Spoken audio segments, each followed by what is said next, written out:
right? Do that. Yes, absolutely. Any kind of success. Yeah. Because I think it's a good illustration for what success really means. Success doesn't start with, hey, I sold something. Success starts with, hey, people have something to talk about with me because they understand who I am. And that then leads to a relationship that leads to a sale. Hello and welcome back to what is now session 6 of the LinkedIn Safari sessions with me, Jim James, here in the UK, and Simon Chapazo in Cape Town, South Africa. Simon, do you want to say hello? Hello, Jim. Simon, it's wonderful. We're moving forward. It's hard to believe we've managed 6 live sessions, but we're moving forward. What have you got in store for me today? Well, today, I think some great thing is that you've done your first slideshow. And so we're going to look at your slideshow, and I'll show a couple of examples of other slideshows. We will look at your post and analyze how you structured the post, so you can then take that for the next slideshow that you're hopefully going to do. Okay, great. And we're going to talk about then the post, because on the last show, we talked about which formats are most, if you like, highest performing. And you said the slideshow is the highest performing of all. So that's why we've had the challenge. You set me the challenge. We're even going to show people how to create a slideshow, right? I'll let people see my Canva and show how I made the slideshow after you gave me the template. So do you want me to just share a little bit of good news first, Simon, before we dive into how to make a deck? Good news. So whatever you have in good news, give it to us. Yeah, the world needs good news. So good news. First of all, I say followers sounds a little bit egotistical, but the number of people that are connected and following what I am sharing has increased now to 11,071. So that's fantastic. So that's grown from just under 11,000 before we started this process. I am spending measurably less time on LinkedIn, but my engagement levels are higher. And today I had a call with a couple of business development people from a new company called OmniCourse, which is an audio app for courses. They were in actually Turkey, and they'd found me through LinkedIn, and they'd read my line, about jumping out of a plane at 17 and loving how profit and publicity can go hand in hand. And that's thanks to you getting me to work on my story, Simon, whereas before it was kind of like my CV. So, and that's leading to an opportunity. It's a great example how something that you could consider like irrelevant, trivial almost, gives somebody else a sort of like a hook where it can connect with you and form a relationship. And yes, I mean, in the long run, we want to sell something, but before that comes a relationship that has to be built. And that relationship you can build with personal experiences that make you unique and memorable in a way that people connect with you and think, hey, that is an interesting guy.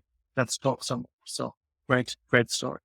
Yeah. So thank you for that. So it really opens up an opportunity, and just a direct result of changing the About Me profile. And I think we did that in session 3, didn't we? So if anyone wants to go back and look at that, that's on YouTube. And also we're writing this up into articles. So Simon, what have you got in store for us this week?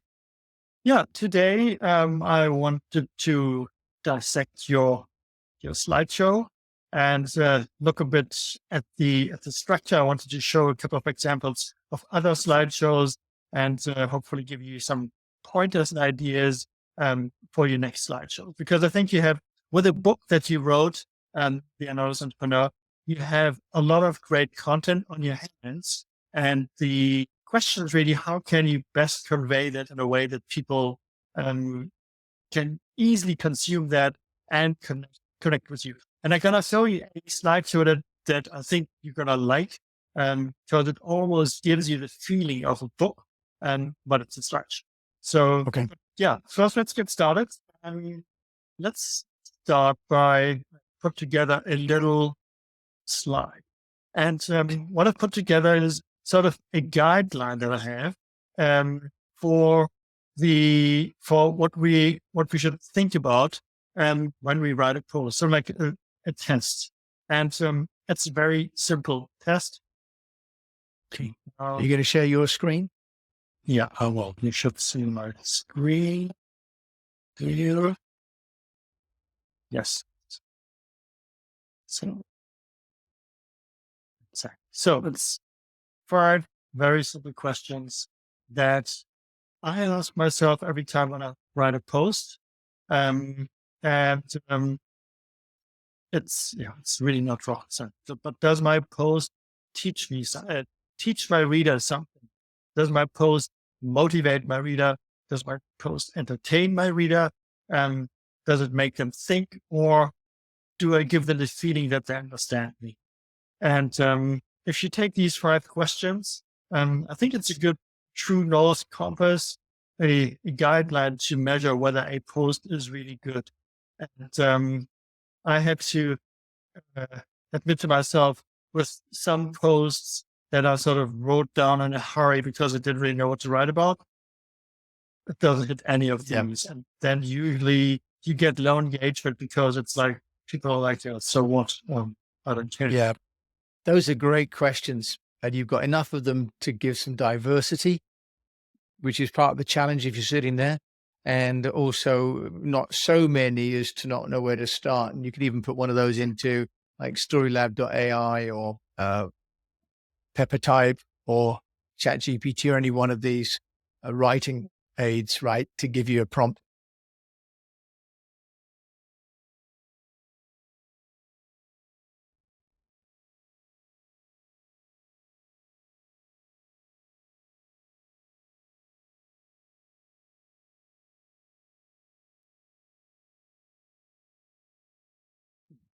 Simon, you still there? Hello, Simon. Simon's in Cape Town, South Africa, so sometimes we lose him, and I think that may be the case right now. So Simon is talking about the unnoticed entrepreneur. Are you back, Simon? He's back. He's live.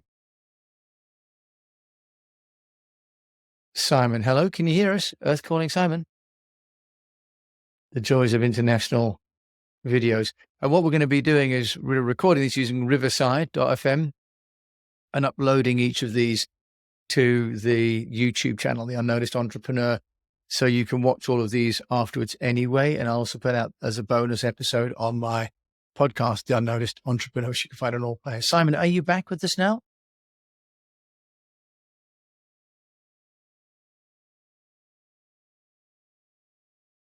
Hello, Simon, are you there? Okay. Now, so if I can't get Simon back, I'm going to show you what he's given me as homework this week to try and help as an author to share the contents of my book without sounding like I'm selling something. So I'm looking at the LinkedIn Live and I can see Simon's frozen there. So Simon, are you there?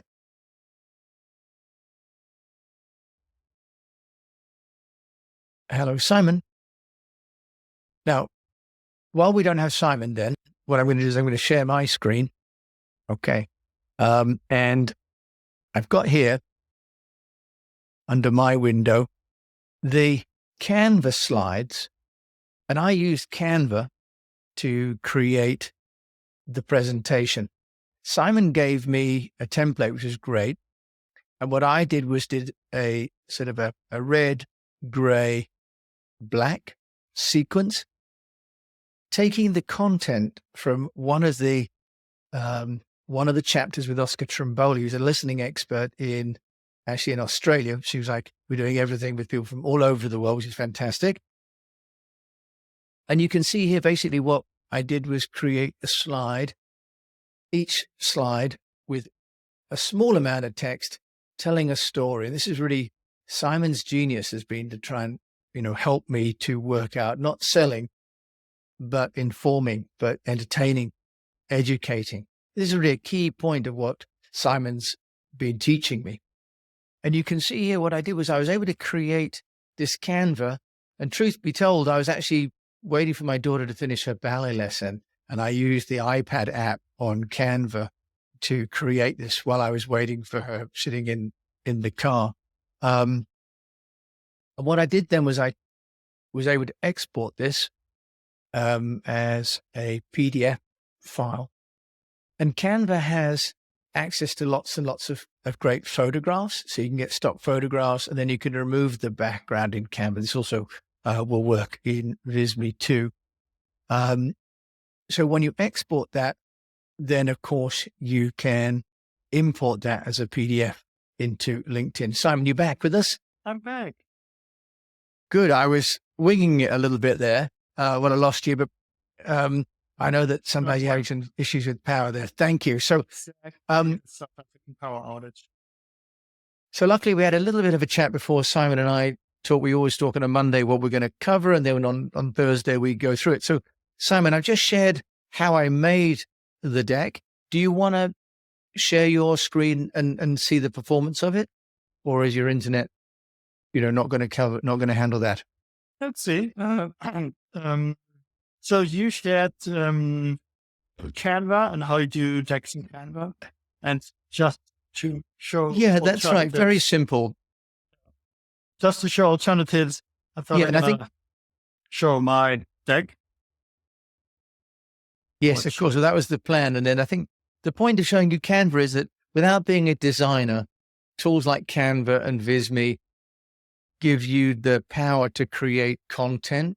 It's really not that difficult. If you create a format, the size is standard on LinkedIn, and you choose some colors that you want and some fonts that you want and the sizes and a style, then Canva really helps you to make this as quickly as anything.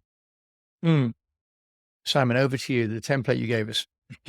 Exactly. So this is just another example of a template you can use.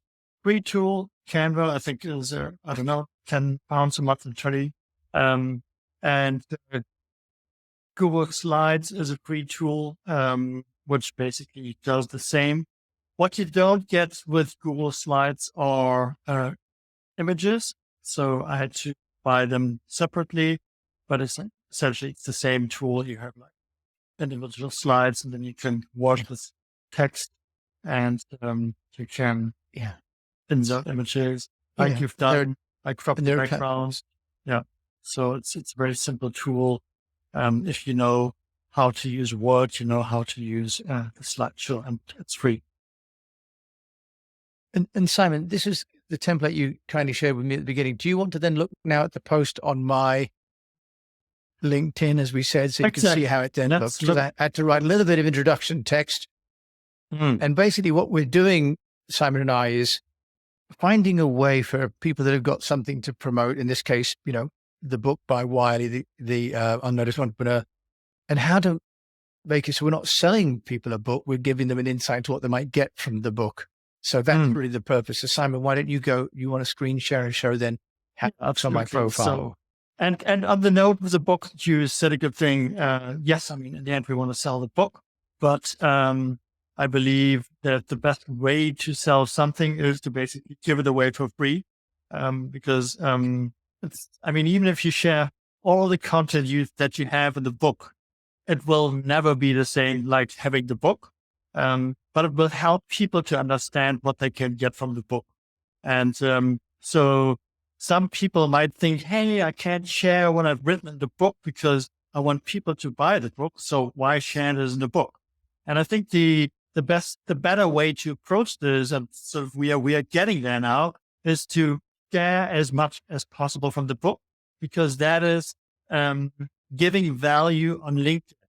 If you look at like the average feed, and you might remember the session we had a couple of weeks back where I asked you to give comments on the posts, and you struggled with some of them.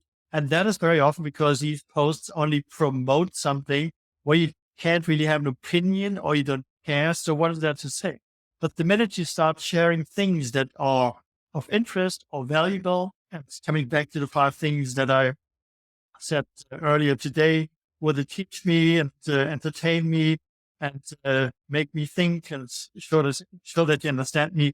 These are things that are interesting or engaging for people. So you started doing this with your posts here. I love your opening line with the Simon Sinek. that, I mean, that's so ironic. I would have never thought that Simon Sinek is a bad listener after he's been talking to us for what close to 15 years. But actually, I can see Yeah. that. But No, and that's why I led with that, because you'd also said to me, Simon, in one of the episodes, I think in 4, that, if you're posting about people that are obscure, no one really knows, right? And so what I decided this time to do was to try and link it to someone who has a profile. And I listened to Simon Sinek, and he's a bit of optimism podcast, and he said that. And so I thought, from what you'd said, I would try and build bridges or links to people that have got a profile. So people go, oh, if Simon says that, it's in a different category to sort of someone that people are not familiar with. So that's Absolutely. why I did that. I learned that from you. Yeah, very smart. Absolutely. Because we like to identify with things that we recognize and things that are familiar, and Simon Sinek definitely is. Oscar Primboli, probably less than Simon Sinek. So No, great exactly. opening line. Then another great thing, you led with a number. I'm not sure that we would see this number because it's in the 4th row. With a slideshow, you only see the first 3 rows, but still, it's always good to sort of cram facts, numbers, and hard things into the opening of a post, because that pulls us in. One thing that I see a lot of people do, which is not as good as sort of like have a lengthy introduction like you would have on a blog post, or if you write a letter, that does not work on LinkedIn. So you really have to be very fast with what you say, but so people know what they can expect from this post. And you've done this. You've picked what I think was the strongest fact from the chapter with Oscar Primboli. And yeah, idiosyncratic number that 74.9% of people believe they're above average, because that doesn't make sense, because otherwise they can't be above average. So great. And you took 4 main lessons from the chapter, the 4 listening types.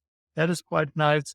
And you kept the post rather short. So just the text is something that I can easily read in probably less than 60 seconds, which is enough to have a touch point with you, to give a taste of what to expect from this post, from you, and potentially from future posts. And then you just cut it, and so you have the slideshow here. Yeah.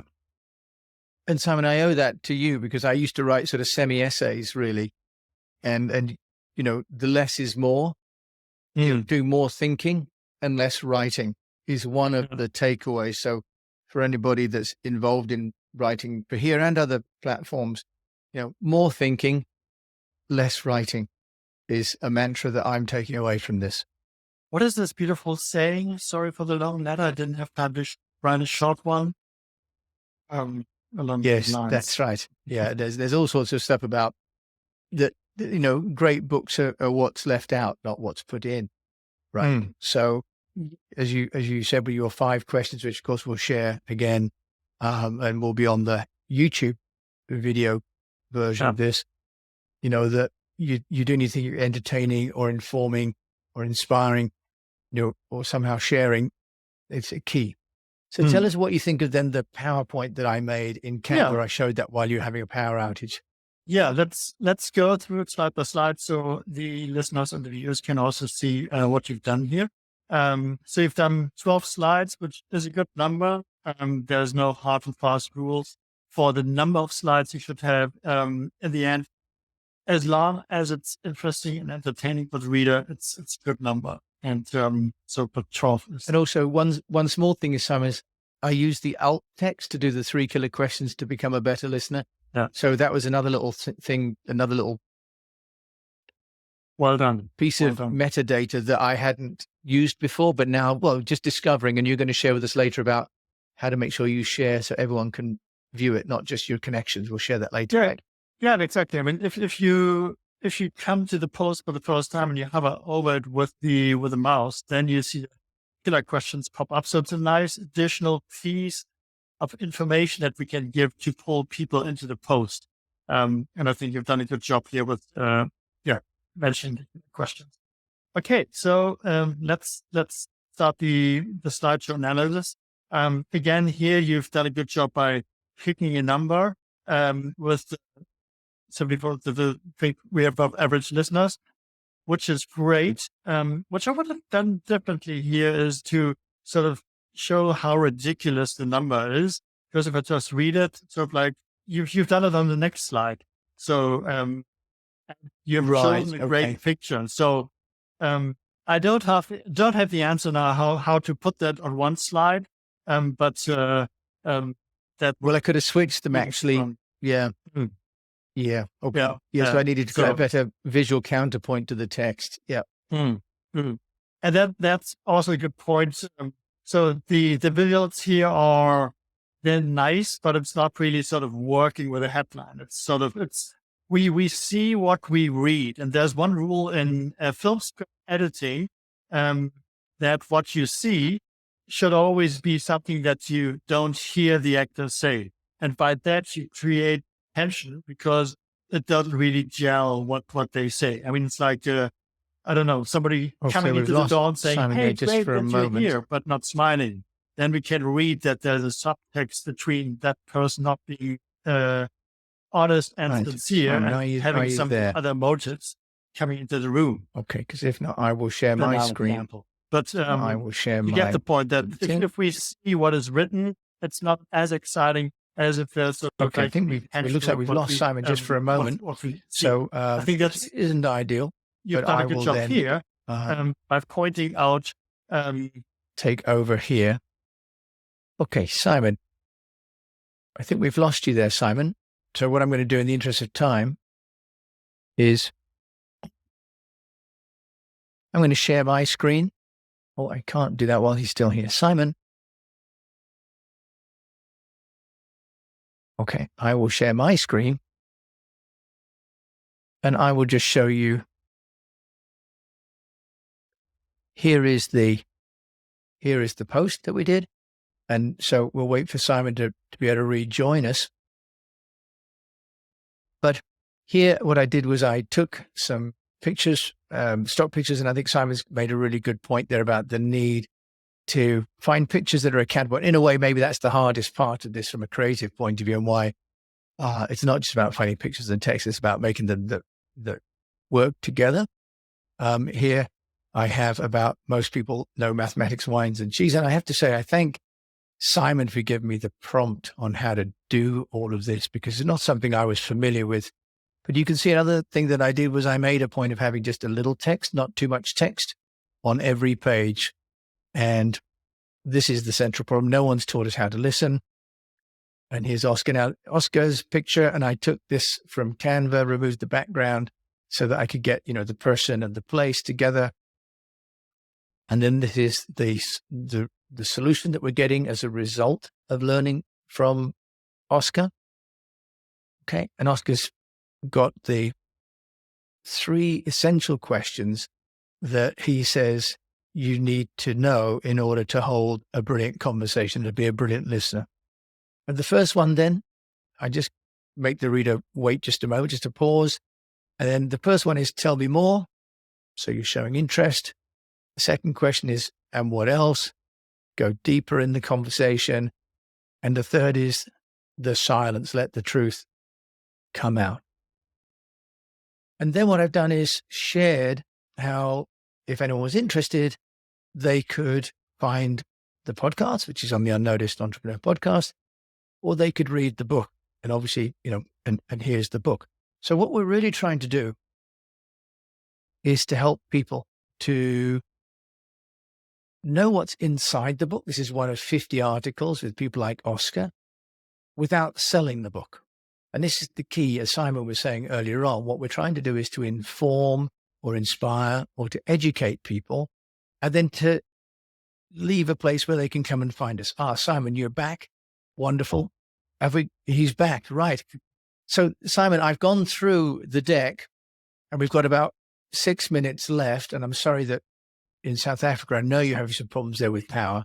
Next time I have to get you a bicycle and you can sort of cycle for the power at the same time.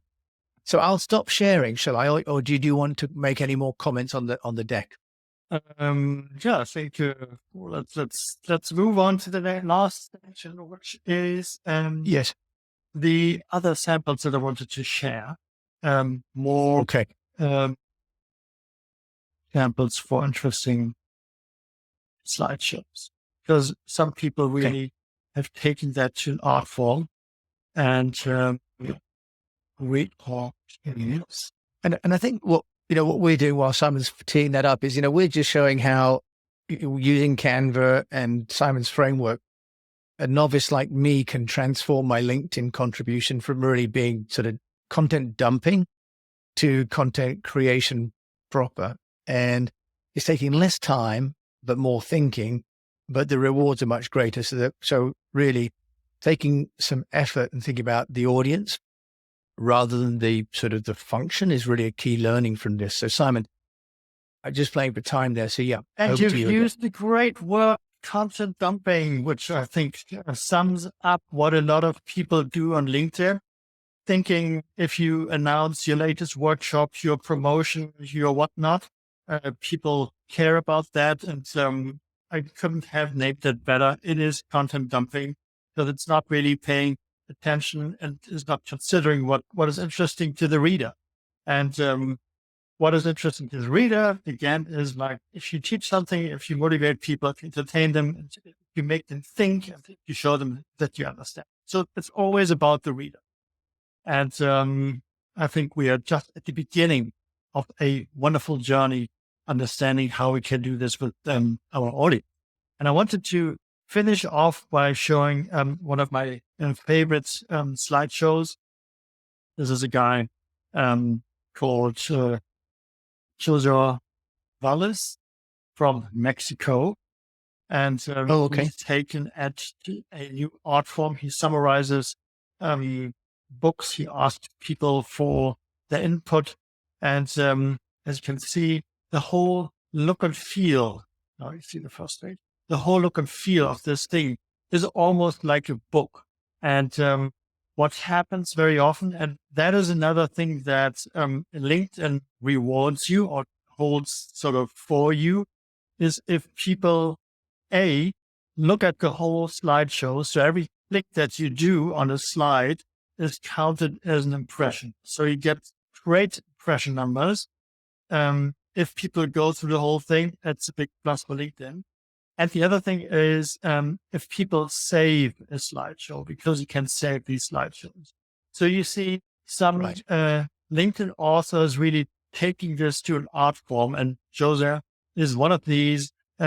This example, it's the 5 dead copywriters that he's chosen best classics of copywriting, and you can see with sort of like his name at the bottom, it almost feels like a book cover. And Yes. what you Yes. then get as you go through this book is nothing short of like really interesting and valuable. It's easy to read. It's very text based, so you can do images, you can do text. If you do text, it really has to be good, well written, on point, entertaining, so that you over time build trust with the audience, that they know whatever you do, whatever you deliver in these slideshows is of value, and they want to see this.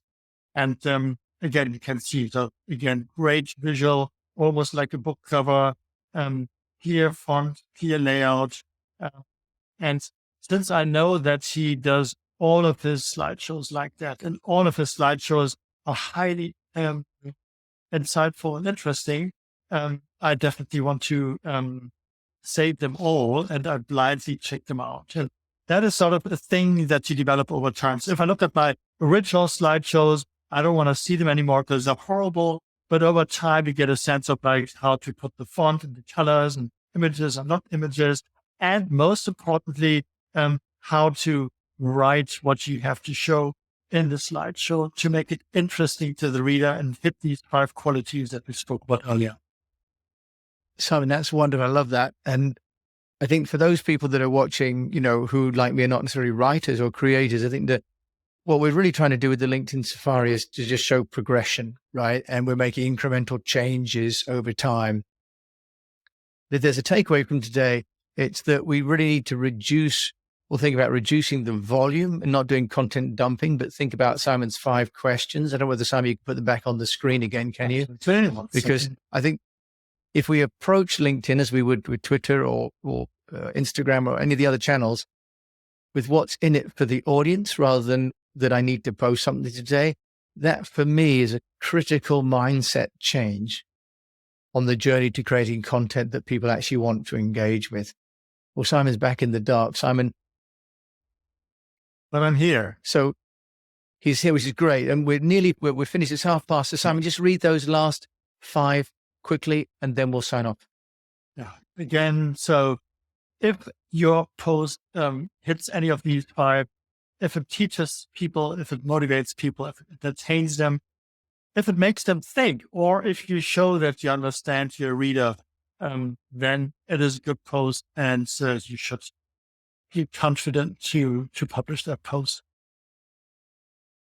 Thank you for joining Simon and I in this episode 6 of the LinkedIn Safari. Simon, do you want to say goodbye from South Africa, from Cape Town? Yeah. It was great being here with you. Always fun, and looking forward to next week's slideshow that you will then show.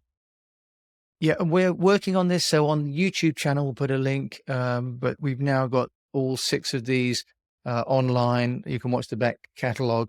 And, Simon and I, our details are obviously on LinkedIn. So reach out to us with any questions or any questions that you'd like us to answer or any particular problems you're solving. And in the meantime, until we meet you, same time, same place, that's 12 o'clock GMT here on LinkedIn Live. Thank you so much for joining us. And as I always say, keep on communicating. Thank you, James. All right, we'll say goodbye. We used to sing before, but I think probably no one liked that. So we'll just say goodbye. Thank you so much for watching. Bye-bye.